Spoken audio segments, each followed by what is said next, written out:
although progressives are deeply Christian, it seems to me, their assumptions and their style of argument, nevertheless, for the first time in American history, they are not acknowledging that. And so therefore, it's starting to seem like a kind of a Christian on one side and progressives on the other.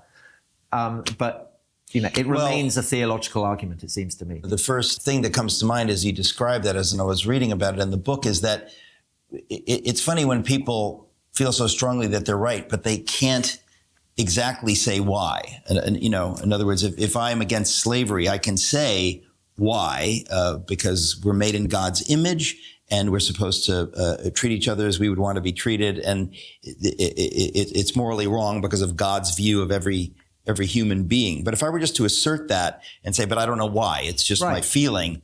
You've written about Wilberforce, so you know how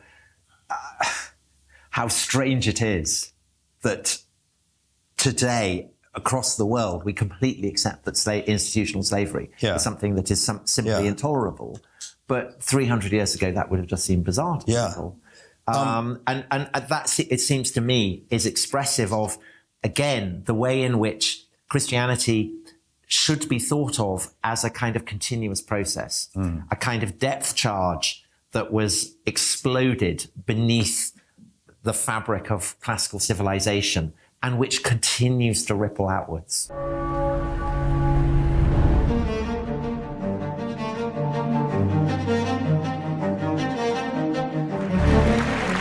Welcome to Socrates in the city in Oxford, England, 2024. We're here at the Randolph Hotel.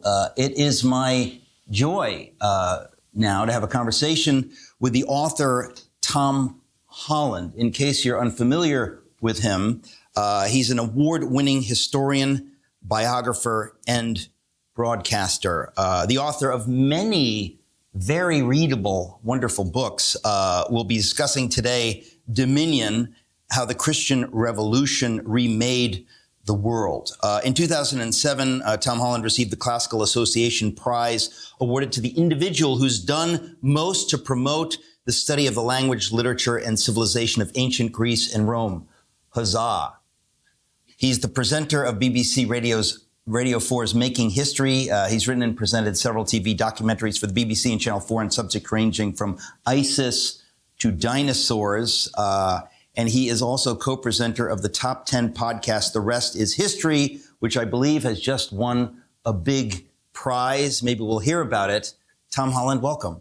Thanks very much for having me. You know that originally we tried to get the Spider-Man actor Tom Holland. I do know And that. when he was unavailable, I thought, there's got to be another Tom Holland we can get. So thank you for obliging us. Do you know, there's actually loads of Tom Hollands. Not that I ever Google myself. Yes. But there are loads of us. We're everywhere. Well, my favorite part of you, or one of the things I like about you, is even though your name is Tom Holland, you're not even slightly Dutch. No, not at all. No. So I always thought Hollande, it's a kind of French name. So I always vaguely hoped that my ancestors had come over with William the Conqueror. And I was descended from some aristocrat. And then I've discovered actually it comes from the Old English for high land, and it's a kind of a hill in the Midlands. But we were just a long line of peasants, and it was very disappointing. But doesn't that seem, I don't know if ironic is exactly the word, but when we think of Holland, the Netherlands, we think of the low. Yeah, exactly. I know. The ironies just pile up. It's just killing us. All right. Well, many people urged me to read your book, Dominion, How the Christian Revolution Remade the World. And I'm happy that they did urge me because it's wonderful. I want to start just with the it seems to me, interesting or comedic thought that the British version of the book has a different title and cover. So this is the American version is Dominion, How the Christian Revolution Remade the World. What is the English version? Dominion, The Making of the Western Mind. And the reason for that was that, as you hinted, my background in writing is about the classical world, so Greece and Rome. And then for reasons that we might come on to, I decided that I actually wanted to write a history of Christianity. And my editor's response to this wasn't entirely enthusiastic because he thought that it might be kind of box office death. Yeah. He was worried that a book that seemed to be overtly about Christianity might end up in the kind of ghettoized Christian apologetics section of the bookshop. So he wanted, despite the fact it was a history of Christianity, he wanted it to market it as not being about a history of Christianity. Not to say so he came up with the subtitle, which does, I mean, it is about the making of the Western mind, so that was accurate. And the cover, I think there was a single cross inside the O of Dominion, which was the only clue that there might be a kind of reference to Christianity. And then when the paperback came out, they did a kind of Sergeant Pepper type montage of different things from different periods of history, all kind of stuck together. And I don't think there was a single Christian thing on the first draft. And I said, look, you've got to have at least an angel and maybe a cathedral. Yeah. Perhaps a saint. Yeah. Something to go along with the Beatles and the suffragettes and Hitler and everybody else who was on the cover. So there was definitely a kind of slight sense of cultural nervousness, I think, there. And then when it came out in America, they said, brilliant, how the Christian Revolution remade the world. Let's put a massive picture of Jesus on the cover. Yeah. And it kind of summed up so many cultural differences between Britain and America that I found very funny. Although, to be fair, it is Salvador Dali's, they left out the anteater and his mustache. Yeah. But, which is actually in Britain. I think it's in Glasgow, in the art gallery in Glasgow. Oh, I thought you meant his anteater and mustache. No, the anteater, we kept that out. Okay. So, well, that's interesting. We can start there. I mean, the idea of, people among what I would think of as the cultural elites, people in publishing, you could see them bristling at the idea that, well, Tom, your books have sold very well. We don't want you to, turn down this side alley here and write about something. So, but what's interesting to me is, how does one define the West? Clearly, if you're talking about Athens and Jerusalem, you're talking about the West. But here, you're not so much talking about Athens or Rome. You're talking about Christendom. I mean, on the question of how you define the West, I have a slightly eccentric, but I think quite precise answer to that. And I would define the West as countries which are interested and have historically looked to the pre-Christian Roman Empire. So the Greek world looks to Constantinople, looks to the Christian Roman Empire, but I think it is only in what you might have called Latin Christendom and its various heirs that people are actually interested in the pre-Christian Roman Empire. So that's my answer to how I would define the West. Yeah. But the kind of the broader, so the substantive issue in why my editor was nervous about the kind of the identification of the book as Christian is that I much more so than the American editor, is that, I mean, as you all know, that Europe is much further down the kind of the road towards secularization than is the case, I think, in America, although America seems to be catching up at a fair lick at the moment. And the argument of the book is that actually the notion of the secular is very Christian, and that even atheism of the kind that you might get from Sam Harris or Richard Dawkins is very Christian. Ironically, in its assumptions. And it is. And that liberalism is very, I mean, basically pretty much everything except for Darwinism is Christian. It's essentially the argument of the book. I can conceivably argue even that with you, but let's not leap ahead to the 19th or 20th or 21st centuries. Let's go back to the beginning, because as I said to you earlier, I'd love to gallop with you through the book. And, if I remember correctly, Paul Johnson's history of Christianity doesn't have the thesis that you do. In other words, you haven't just done a history of Christian faith, but there's a thesis, there's an underlying thesis to the book. Well, there's a particular angle that is suggested in the title, which is Dominion, and the thesis is that Christianity is the most revolutionary and transformative force, cultural expression that humanity has ever come up with. and that that really is the argument that I want to substantiate. So you will probably have noticed that the book doesn't really touch, say, on Orthodox Christianity. Yeah. I don't really talk a huge amount about the Eastern churches.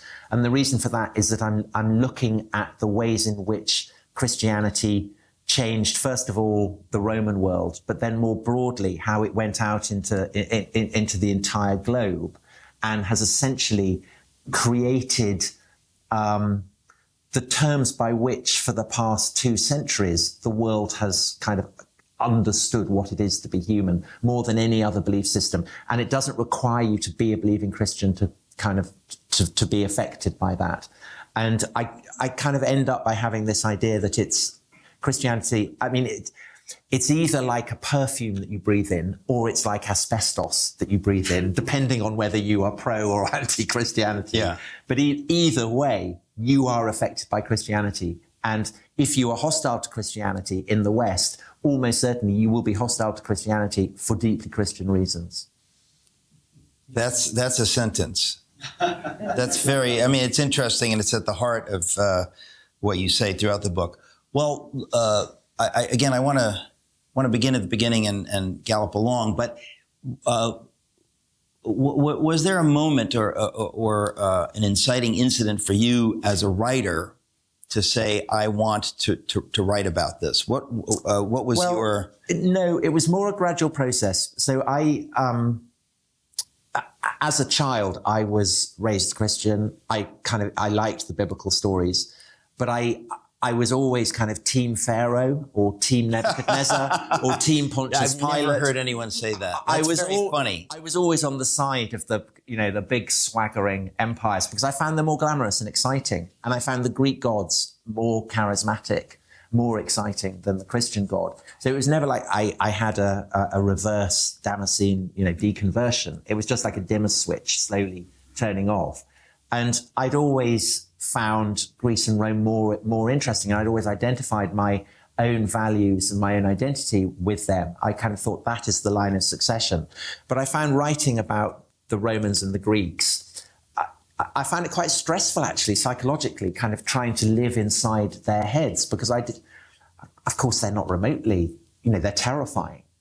Julius Caesar in the conquest of Gaul is said to have killed 1 million people and enslaved another 1 million. And he didn't seem to have any trouble about this. And in fact, he thought it was great and kind of boasted about it. And the Spartans, who I idolized as a child for their defense of Thermopylae, I mean, they provided role models for the Nazis. And not that there's anything wrong with that. Well, we might come on to that. Yeah. What the role of the Nazis are in current demonology.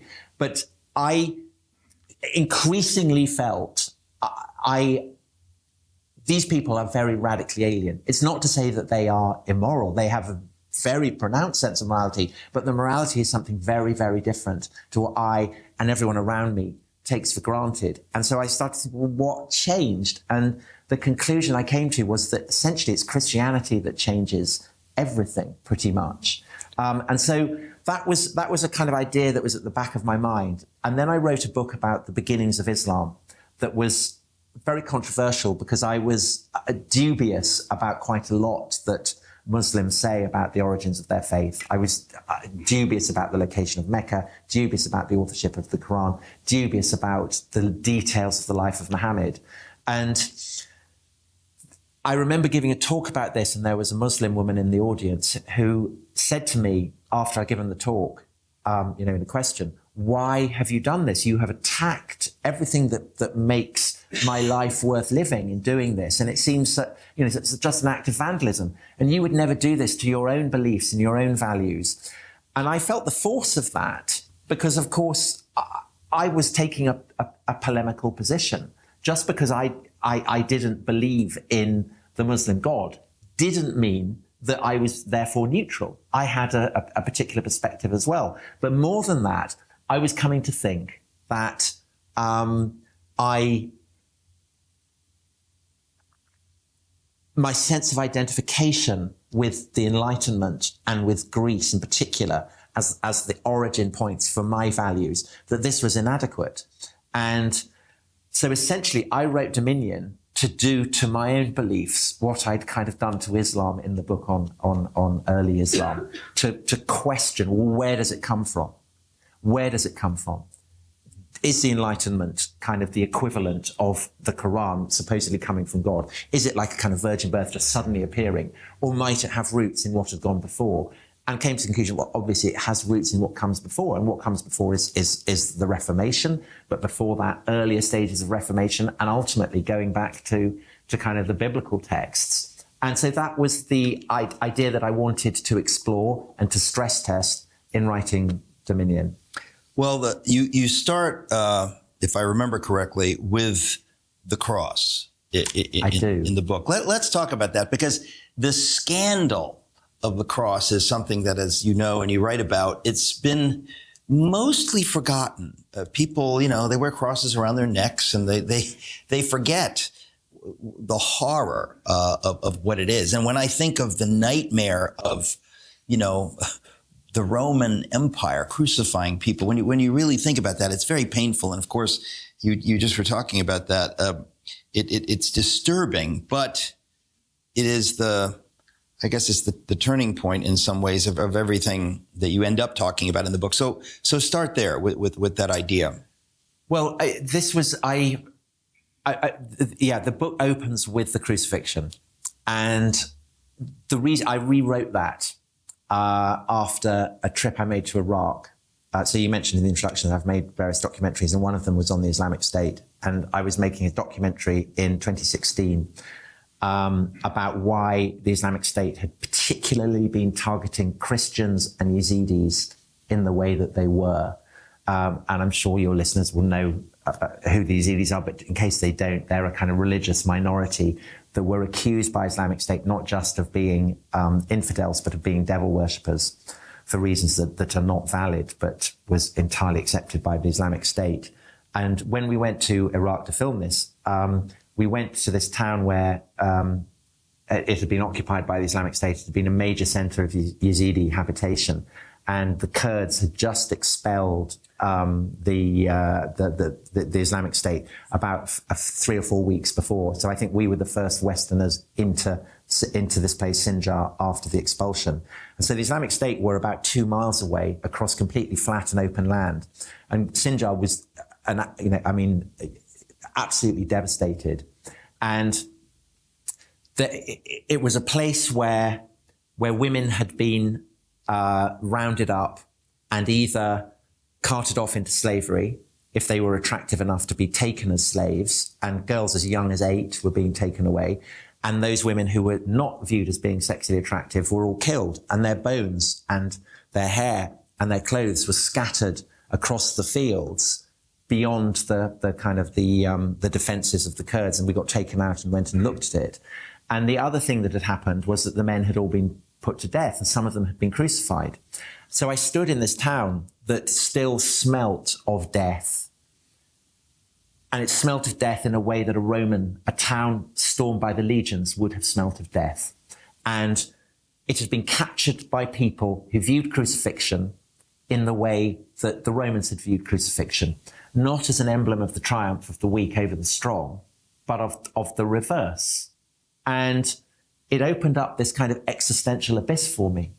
It forced me to imagine a world in which the cross was an emblem of power.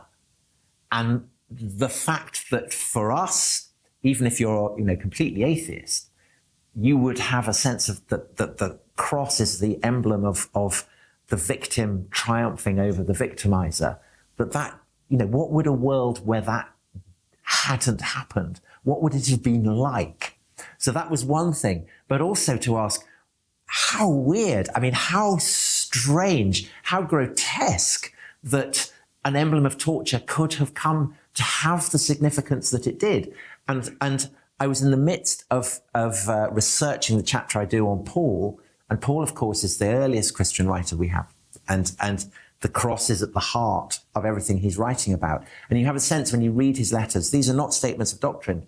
These are someone trying to work out something that is so weird to him that he's struggling to do it. And again, he comes back to the bizarreness of the fact that this guy who suffered this terrible death in some way is a part of the one God who's created the universe. And he says, it's a stumbling block to the Judeans, and it's madness to everyone else, to the Greeks and the Romans.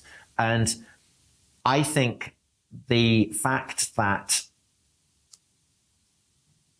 Christianity so subverted the value system of the world into which it was born, that the cross came to serve for them the opposite of what it had served for the guys who crucified Jesus, lies at the heart of the story of what I wanted to tell. How and why did this happen? It's, and of course, it's a powerful apologetic for Christian faith. Simply the idea that did happen in history, and you go through the centuries in explaining it. And part of the problem, I was saying, we've lost the scandal of the cross. We've lost the context. Part of the problem as well is that we in the West have so taken in these values that we no longer see them as revolutionary or even as interesting. We kind of assume that everyone in the world has these values, when everyone in the world, even today, you've just described the horror of what they did to the Yazidis and others. I think you can see this very clearly in the way that Christian portrayals of the cross evolve over the course of the centuries. So Paul's embarrassment, I think, is manifest in his letters, and you're still getting a sense of embarrassment in the writings of Christians in the 2nd century, in the 3rd century. And then even when Constantine, he sees supposedly the vision of the cross in the sky, and the Roman Empire starts to become Christian.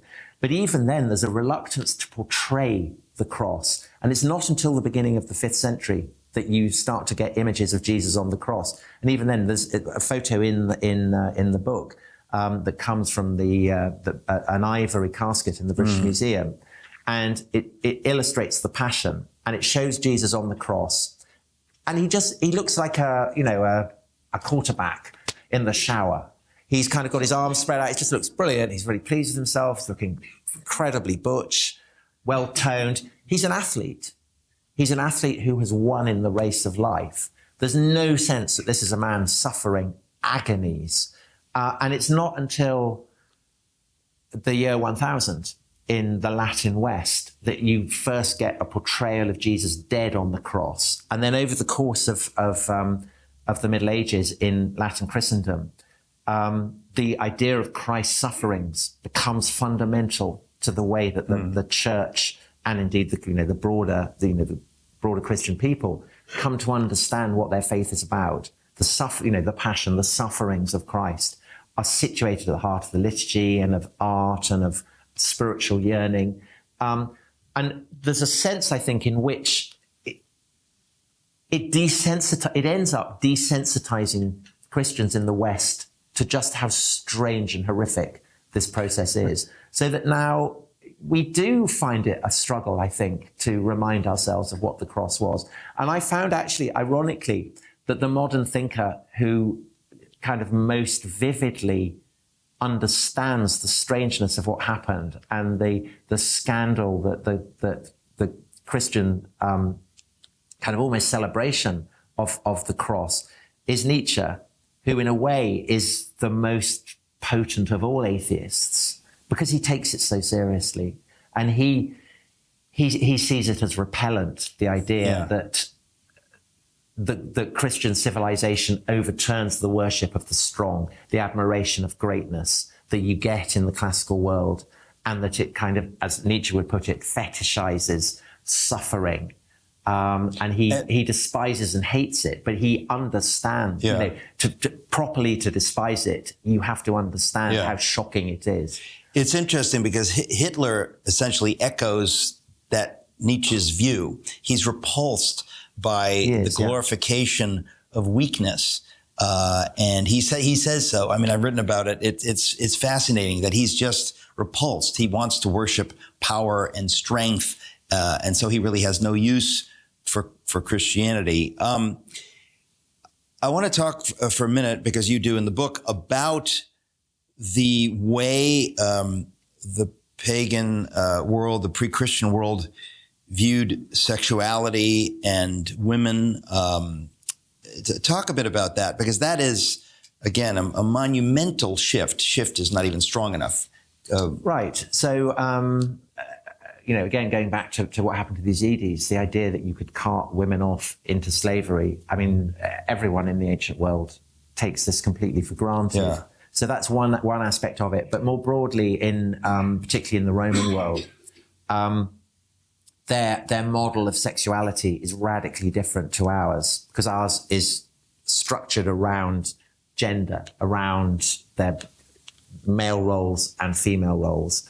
But in the Roman world, essentially the binary is between male Roman citizens and everyone else. And those who are subject to the free Roman male citizen are absolutely obliged to offer themselves up to their master in any way. And it doesn't matter whether you're male or female. It doesn't matter whether you are adult or a child. If you are subject, if you are playing the slave's role, the passive role, then you have no option but to submit to it. And so it's strictly about power. It is about power. It's not about love. No, it's not about love. It's about power. And a Roman householder can essentially use his slaves as the equivalent of a urinal, as a place to kind of evacuate waste liquid. So the Romans have the same word for ejaculate and urinate. I mean, it's such a kind of alien way of understanding things. And again, I think it is Christianity that totally rewires and reconfigures that, because what Paul is saying in his letters, say when he's writing to the Roman citizens of Rome, of course, but also of Corinth, because Corinth was a Roman colony. So it's Roman standards of sexuality that are prevailing there, as Paul, a Roman citizen, would have understood. He's writing to them and saying, you, the male householder, it is your role to play the role of Christ, and it's the role of the female to play the role of the church. And that may seem sexist by our standards, but by the standards of Paul's time, it is unspeakably revolutionary, because the implication of that in turn is that if it's the role of the male householder to play the part of Christ, then, he can't go around casually raping the scullery maid or the page boy or whatever. He has to have the relationship to a woman that Christ has to the church. In other words, monogamous and it lifelong. And that is to impose a pattern on Roman understandings about sex and marriage that is utterly transformative. And it takes a long, long time for that process of change to happen. Many, many centuries, I would say, 6 or 7 centuries. But that is the pattern of understanding about sex and about marriage that we are the heirs to. And it's hard to overemphasize how novel, for instance, the idea that a lifelong monogamy should be an ideal is. Nobody had had that before. In the course of writing this, did you feel, my goodness, this needs to be underscored or highlighted again because we've forgotten it? Because it is so revolutionary, and it seems wrong, unjust to take it for granted. Well, one of the things that was exciting about writing the book was that I wasn't sure how it was going to end, because I obviously had the sense that the hold of Christianity over the West was fading. And so therefore the question of how enduring were these revolutionary transformations was an open question for me. And I was thinking specifically about sex, that since the 60s, with the sexual revolution, I had the vague sense that Christian sexual standards had been radically overturned. You had the vague sense? What I was finding was that almost invariably where I thought Christian inheritance had been overturned, it turned out not to have been. So it was a vague sense. Yes, okay. I wasn't 100% sure, but I did think, probably this is where I have to say, yes, Christianity's legacy effectively is dead. But then as I was writing it and approaching the end of the book, the Me Too movement broke out in the United States and then spread across the rest of the world. And you'll remember on the women's marches, I think it followed the inauguration of President Trump.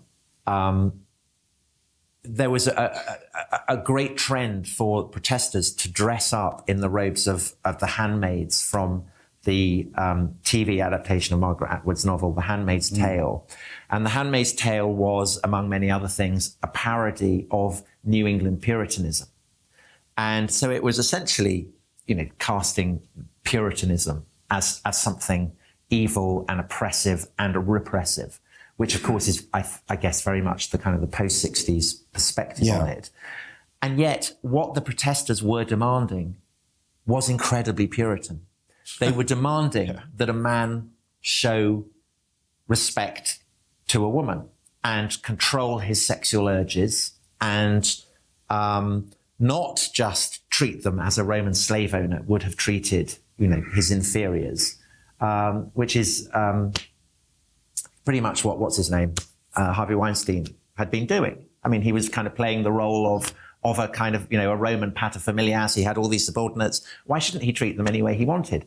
And it was really telling that in the wake of his conviction and of the Me Too movement and of the women's marches, basically nobody was saying that. Nobody was turning around and saying, well, I mean, why shouldn't Harvey Weinstein do what he wants? Nobody was really saying that. And even men were accepting the force of the Me Too argument. And it seemed to me, actually, America and the West more generally is still pretty Christian. But the kind of the Moebius strip of complexity is that they're criticizing Puritanism while demanding Puritanism. You probably don't realize it, but for saying Moebius strip, you get $50. Do I? Yeah, Brilliant. American dollars, not Canadian, American.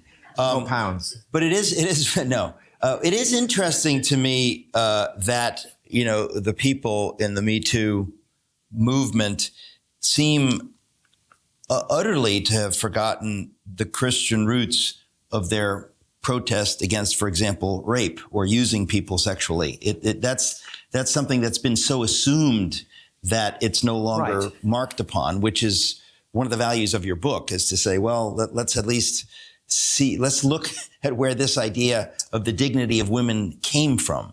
Right. Well, I think that is due to, so I think that I've described Christianity as the most revolutionary force. I think it basically invents the idea of revolution, of things being born again. And you have the initial Christian revolution, the transformation of the Roman world.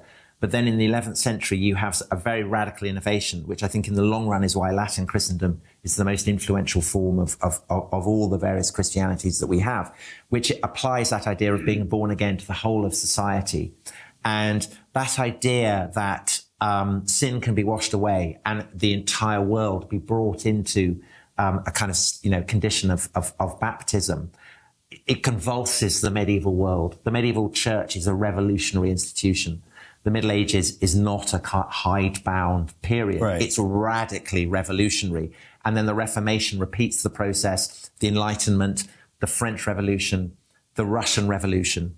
And I think that the 60s is another iteration of that. Mm-hmm. And just as it took people who lived through the Reformation about a century and a half to realize that they had lived through something called the Reformation. Yeah. I don't know what we're going through at the moment, right. But it's whatever it is, we're going through it. Yeah.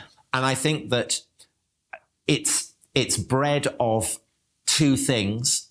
It's bred of lots of things, but there are two particular historical events that animate it. And one of them on this side of the Atlantic is the experience of fascism. And on your side of the Atlantic, it's the civil rights movement.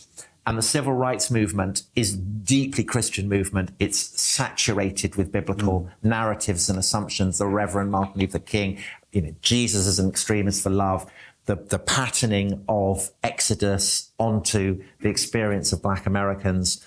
And then in the 60s, that paradigm is picked up by other groups.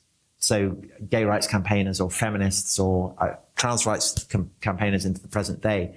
And that, unlike the civil rights movement, where the biblical and Christian connotations are very, very plain, and conservatives can accept that and see that.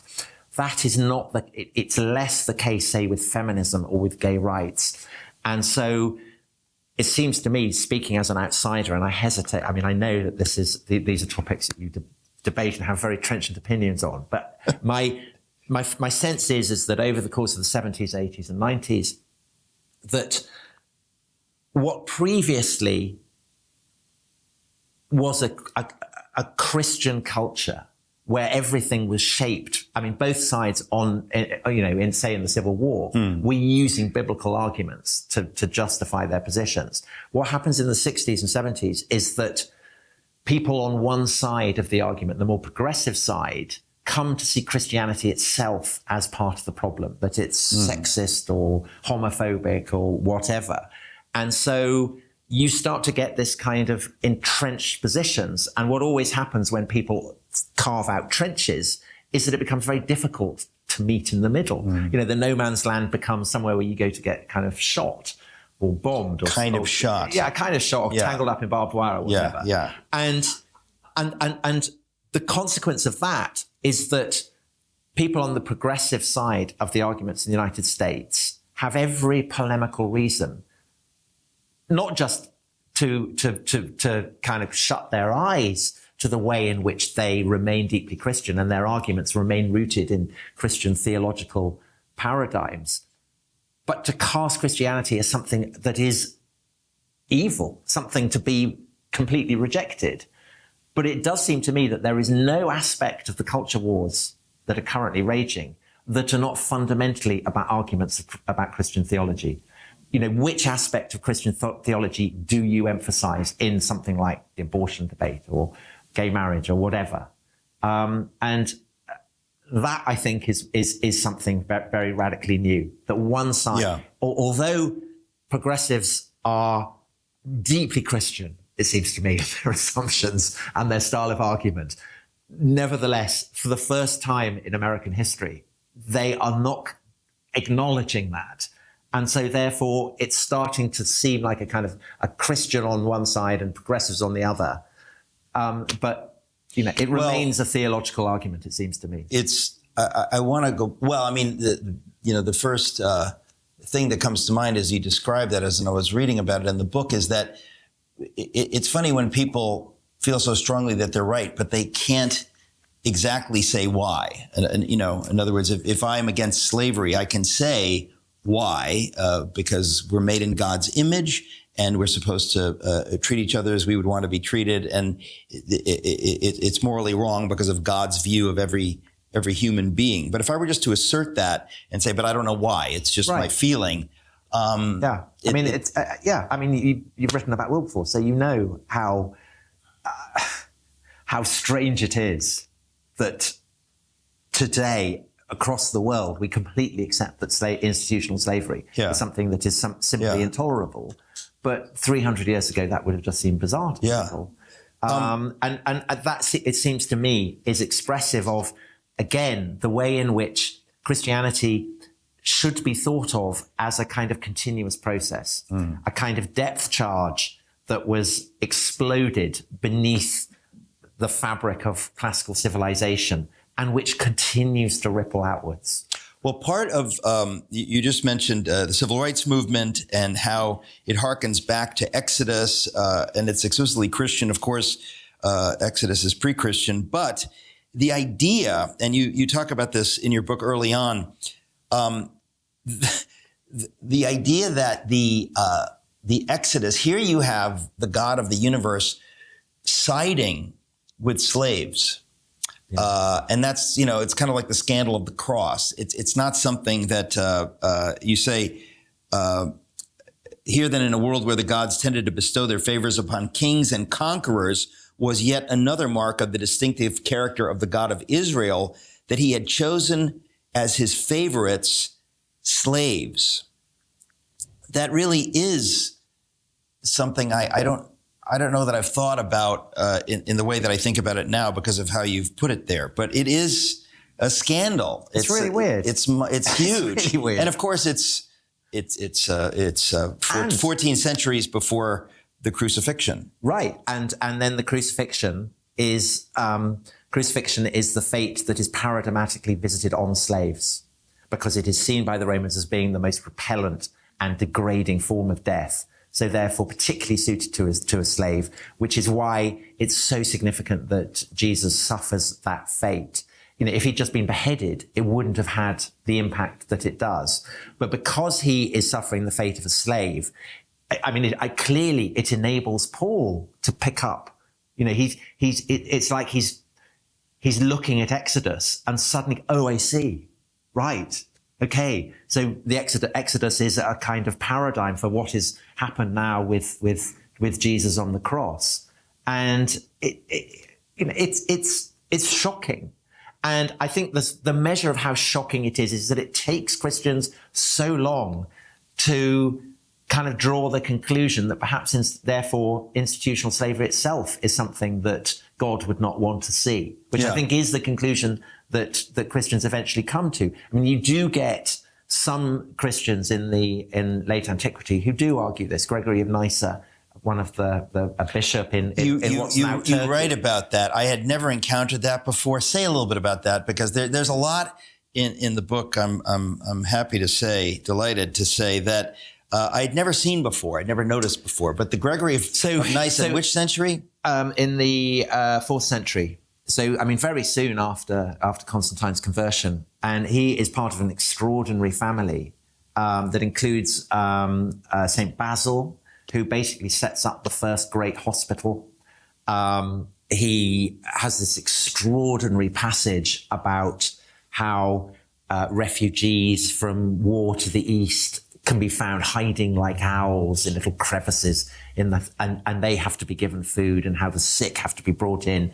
And Basil would famously tend to lepers and kiss them as a sign of Christian love.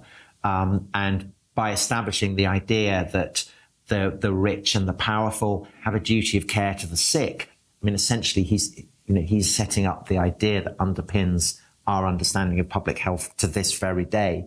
And then you have their extraordinary sister Macrina, who is going around the rubbish tips of various cities, looking for the weakest and humblest of all, which is abandoned babies. And girls might be picked up by pimps or slave dealers, and raised to be sold or prostituted. But most likely they would just die, and they would then be flushed down into the drains. And archaeologists can generally tell the pre- and post-Christian period of a drainage system, because pre-Christian, they're littered with tiny bones, and post-Christian, there are no bones. And so Macrina there is, again, kind of looking forward to an understanding of the weakest in society as being worthy of preservation because Christ had been weak and had suffered that death. But the most radical articulation of this is Gregory of Nyssa, who is their brother, another bishop, who argues on the basis that Christ suffered the death of a slave, that slavery therefore itself should be abolished.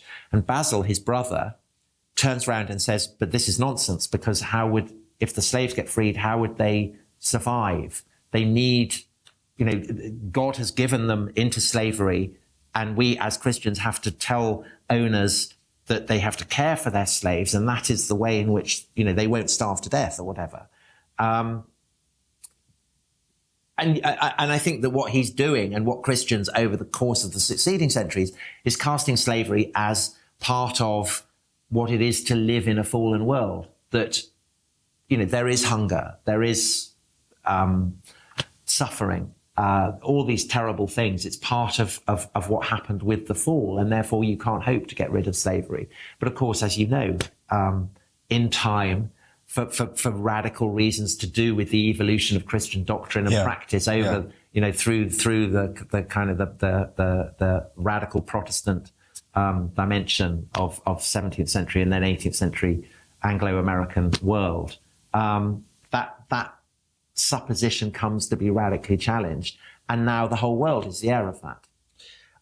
In writing my own book on Luther, I saw this. It's so interesting how, the leaven takes its way to work takes its time working its way through the whole lump, so to speak, and that these ideas, I mean, Luther, without Luther, you don't get religious liberty. But Luther himself didn't get the idea of religious liberty. It took time. In other words, these things, for them to work themselves out, take sometimes centuries. But I think that for Christians, the implications of that can be quite disturbing, because I think that there is something perhaps within Christianity that culminates in demands for its abolition. It kind of abolishes itself. So to give you, I mentioned how someone like Richard Dawkins seems to me a deeply Christian figure. I mean, he's literally evangelical. He has good news. What's his good news? His good news is that if you look into your heart, you will know the truth. You will find that, the laws of behavior written on your heart. Uh-huh. That if you overthrow idols and shatter them, you will be brought into the light. That if you abolish superstition, if you drive it out, then you will be a better person. Mm-hmm. And he proclaims it with the vigor and enthusiasm and conviction of a radical Protestant from maybe, a century ago. Yeah. He's much more convinced of the rightness of his position than any Anglican bishop, certainly that I have heard. Well, preach. That's not a very high bar. Sure. But that is to say that the tradition, the kind of the fire of Protestantism has essentially gone from the established Protestant church into the heart of someone like Dawkins, because all the things that I was describing, what he's preaching, his good news. Yeah. I mean, this is Reformation. This is the Reformation. Yeah. It's just that the drive to abolish superstition has ended up abolishing belief in God itself. Yeah. I want to follow that line, but before that, I don't want to forget. Again, early on in the book, I've marked it up. I'm almost ashamed of how much I've marked it up, but it's you talk about another revolutionary idea at the heart of the Bible, the biblical God. The idea you say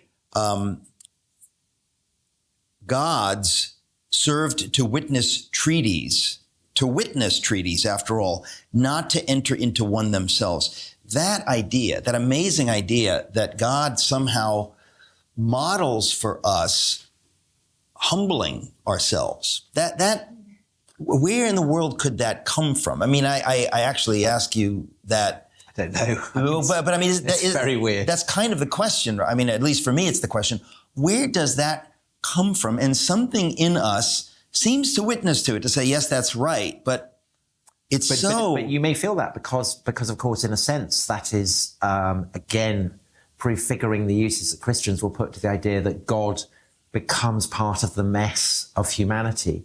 So there's one of my favorite quotes from all the church fathers was from Origen, writing in the late 3rd century, where he's a brilliant intellectual. He's Alexandrian. He's deeply schooled in Greek philosophy as well as in biblical traditions. And, he's a very, very intellectual man, and he's framing his understanding of Christianity in intellectual terms. But then every so often he will step back and say, actually, the truths are comprehensible by anyone. And he has this moment where he's talking about Christmas and saying, wow, God, lay in a manger and needed milk and cried, and it's unbelievable. I mean, just how mad is that? Basically, he's saying, wow. And he's articulating something that anyone could understand. You don't have to be a Platonist to get that. The story is so powerful. The idea, the strangeness of it, that God is manifest in that, the most human you can be, the most defenselessly human you can be, a small baby. This is why Macrina is drawing the rubbish tips. It's so strange and it's so weird. And the corollaries of this reverberate through our history. And because we're so familiar with them, we don't even realize what it is that we've experienced. You say something in the book, and I wrote, this is where history is hinged. You say once, like a child under the protection of a tutor, the Jews had been graced with the guardianship of a divinely authored law. But now with the coming of Christ, the need for such guardianship was past. No longer were the Jews alone the children of God. The exclusive character of their covenant was abrogated. That is another just amazing thing somehow. I comment on that because it's there's so much to it. But so in my most recent book, which is about the heyday of the Roman Empire and covers the destruction of Jerusalem both by Titus and then by the Second Great War of Independence against Hadrian, I call the Jews Judeans because I came to the conclusion that actually in English to use the word Jew to describe the pre-Christian world is anachronistic because the idea of Judaism is a Christian one. And Judeanness, you could call it, Judaismos is the Greek word, doesn't mean what we mean by Judaism. It's kind of to be Judean. And it's really a kind of bandwidth in the pre-Christian world. Mm-hmm. And there are two kind of endpoints. And one is to emphasize the role of God as the God of Israel, specifically Israel. Mm-hmm. And the other is to emphasize the role of God as the creator of everything and all human beings who are created in his image. And essentially what today we would call Christianity and Judaism, and to repeat, the conceptualization of there being something called Judaism that balances Christianity is a Christian notion. It's not a Jewish one. That these are basically the split from that bandwidth. That what becomes Judaism is the air of that aspect of Judeanness that emphasizes the God of Israel, and what becomes Christianity is the one that emphasizes God as the creator of everything. The Catholicos, the universal character. And I think that this is why, right from the beginning, even in Paul's letter to the Galatians, with the famous phrase that there is no Jew or Greek in Christ, no Judean or Greek, I should say. This is the underpinning of Western universalism. It's also the underpinning of the Western ideal of the multicultural, multi-ethnic state, the melting pot, the idea that identity is lost in a common universal identity. But of course, the fact that Paul famously does not bring most of his fellow Judeans with him is a reminder that there is a potential problem here, because what if you do not want to have your distinctive identity dissolved into a kind of universalist mush, as a Judean might have seen it? Yeah. And so right from the beginning, that is a question that shadows Christian universalism. What do you do with people who want to stand outside this universalism? And it's a problem that the liberal state has inherited. Yes. Boy, that opens things up, because you're quite right. Well, there's so much here. It's challenging. You talk, one of the things I love about the book is you talk about people whom many of us have forgotten. Charlemagne. Talk a little bit, if you would, to remind us of who he was and why he was significant in the 8th century. So Charlemagne, Charles the Great, is a Frankish king, and the Franks have inherited the Roman province of Gaul, what's now France, and of course France takes its name from the Franks. And Charlemagne ends up ruling this enormous empire, which covers much of France, Germany, goes down into Italy, and on Christmas Day, AD 800, he is crowned Caesar in Rome by the Pope himself, and thereby proclaims the resurrection of the extinct Roman Empire in the West. And the power of it is the idea that has been inherited from the age of Constantine, that the Roman Empire has a particular role to play in God's plan. And, you'll know that this is very significant in the eastern half of the Roman Empire. Constantinople, this is the great ideology. And in due course, the Third Rome Moscow will also inherit it. And it takes a long time for the idea that that the emperor, the Roman emperor, has a role to play in God's plan, that the idea that this actually isn't fundamental to Christianity takes quite a long time to make itself manifest. But it is, I think, a completely crucial process of discovery, because actually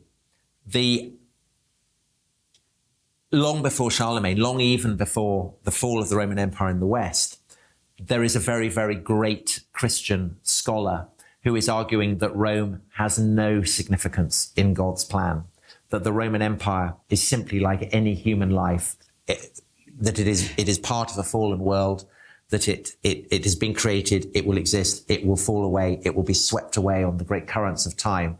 And this great scholar, Augustine, Bishop of Hippo in North Africa, he uses the Latin word saeculum to sum up the instability of human affairs. The saeculum is the span of a human life, but it could be applied to an earthly state like the Roman Empire. And he's writing specifically the city of God in the context of the fall of Rome, the city of man. And he's saying, ultimately, the fall of the Roman Empire doesn't matter, because what matters is the eternity of heaven.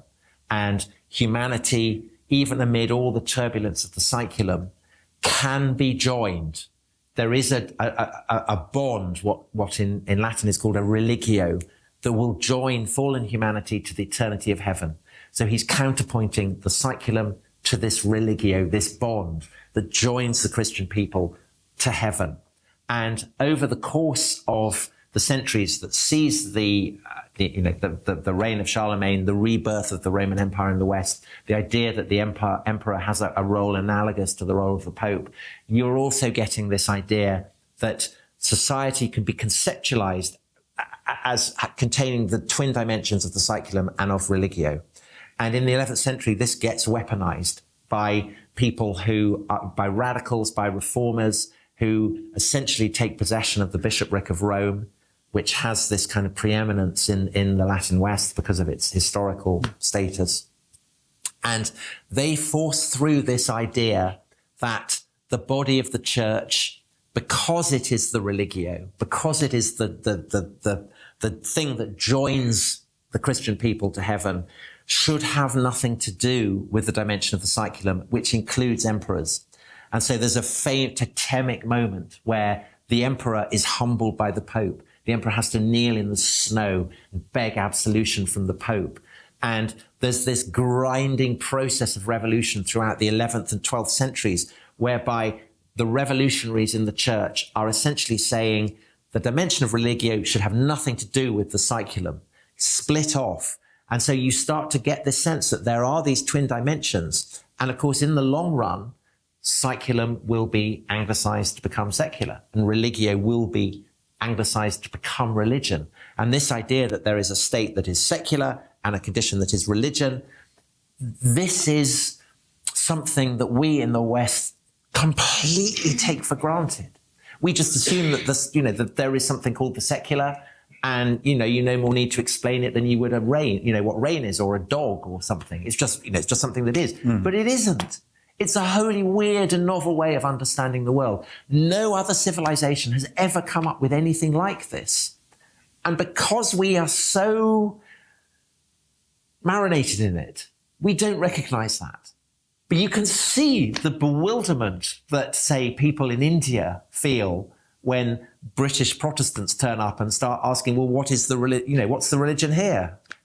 The British call it Hindustan. They call the people who live in India Hindus. And they say, well, what is the religion of the Hindus? It must be Hinduism. Right. Completely invented. Yeah. So the very idea of there being religions, of world religions, Judaism would be another example. Jews in the 19th century, in the wake of the French Revolution, are allowed to become citizens of France and other countries. But in doing so, they have to give up the notion that they are a distinct people and accept that they belong to something called a religion. Yeah. And the same is happening now for Muslims in Western countries. Islam, again, has no concept of the secular and the fact that there is something called Islam that is a religion.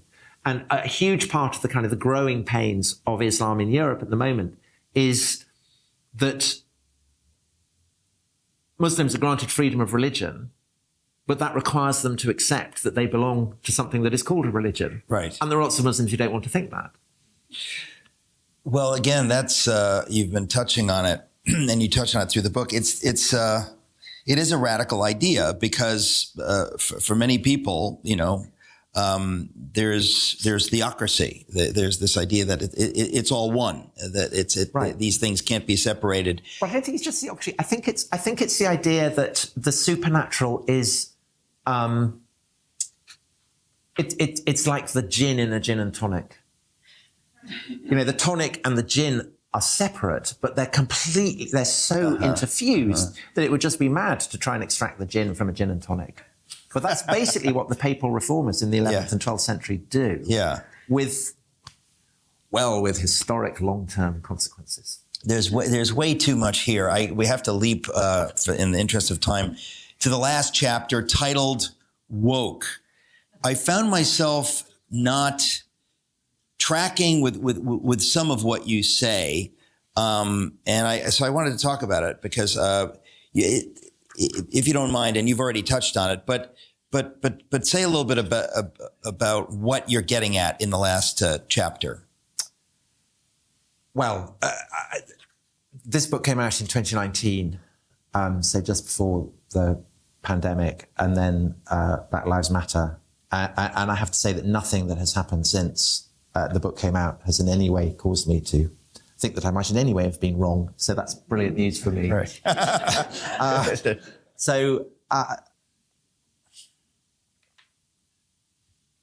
Underpinning whatever we want to call it, wokeism, progressivism, Yeah. whatever we want to, we don't have a really word for it, but everyone probably knows what is signified by that, is a valorization of those who historically have been disadvantaged. And the fact that the disadvantaged should be valorized is kind of taken for granted. Right. But you can imagine what Nietzsche's take on this would be. And he would say this is just reheated Christianity. Yeah. And I think he's completely right on that. And it's often been said that woke kind of ties in with the notion of awakenings that have been part of Anglo-American Protestantism for centuries. Well, you talk about Angela Merkel. You say the only Christian thing to do, this is Merkel, faced by the flood tide of misery lapping at Europe's borders, was to abandon any lingering sense of the continent as Christendom and open it up to the wretched of the earth. So obviously there is this. So there's the paradox. Yeah, but I want to talk about that because that's where I found myself not ultimately tracking with where you were going with it, because the idea that we should care for the poor, we should care for those outside, whatever. I think most people in the modern world would say, of course, that's right. The question, of course, becomes the specifics. Well, most people in the West. That's what I meant. Yeah. Yeah. I think the Chinese would. No. That's correct. So you say, yes, that's right. But then the question is one of application, right? The specifics.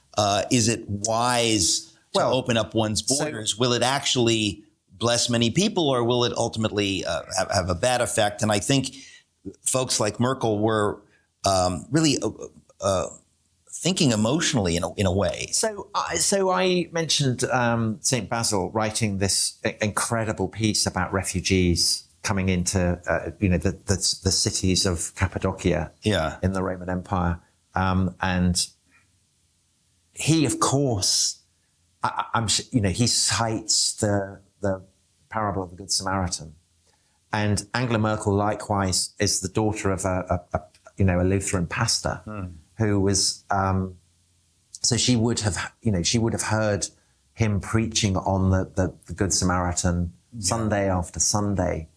And I think there's a case for saying that the parable of the Good Samaritan is the most influential short story ever written. Because the whole point is that it's about loving your enemy. Judeans and Samaritans hate each other. Yeah. That's the whole point. Yeah. That you should love and care for and welcome people who you don't like, who you're hostile to, who might try and destroy you. I mean, that's the madness of it, the strangeness of it. And so there is a strain within Christianity that has always tried to hold true to that. But in that chapter on the refugee crisis in Europe in whatever it was, 2015 or whatever, I do also cite another Christian approach to dealing with outsiders, which is that of Viktor Orban, who is the leader of a country that was occupied by the Ottomans, by a Muslim power for centuries and centuries. And so the Hungarians are not tremendously keen on welcoming Muslims back in.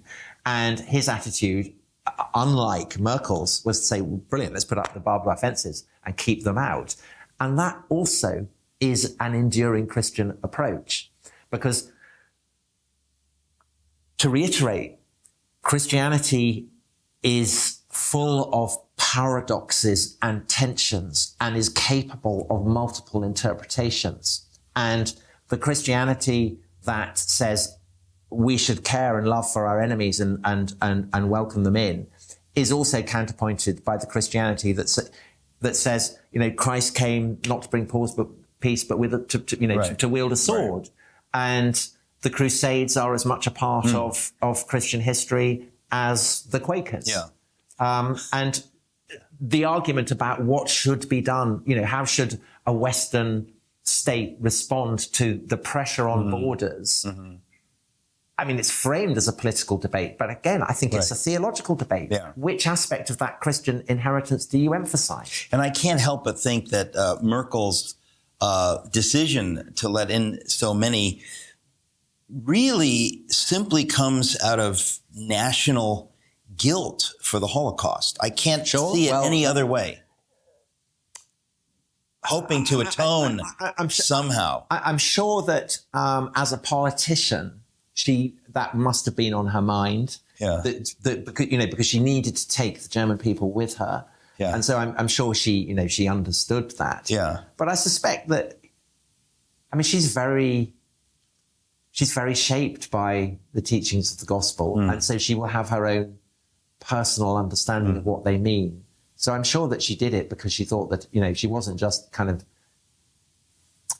political calculation. And I'm sure it wasn't even about thinking, well, how can Germany expiate its sins? But just she thought it was the right thing to do. Exactly as Orban similarly thought it was the right thing to do. The right thing to do morally. Right, yeah. So why do you think we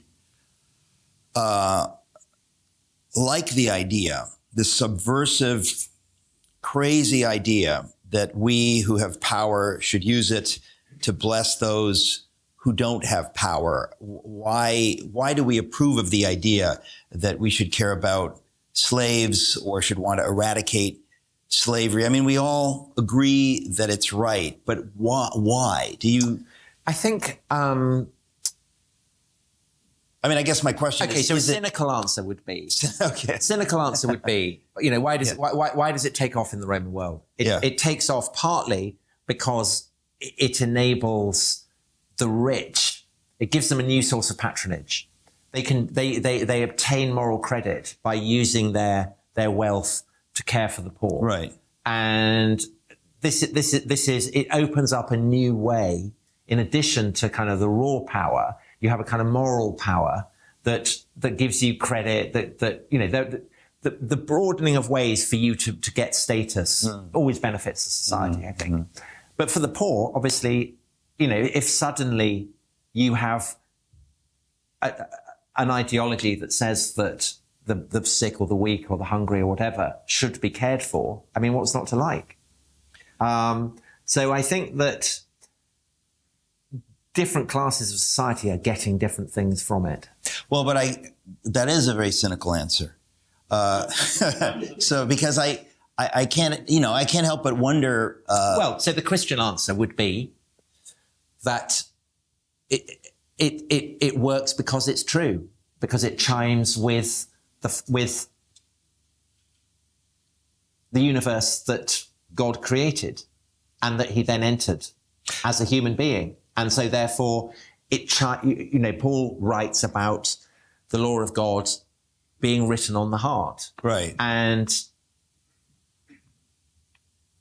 that's why it works, is because that's the law of God. Yeah.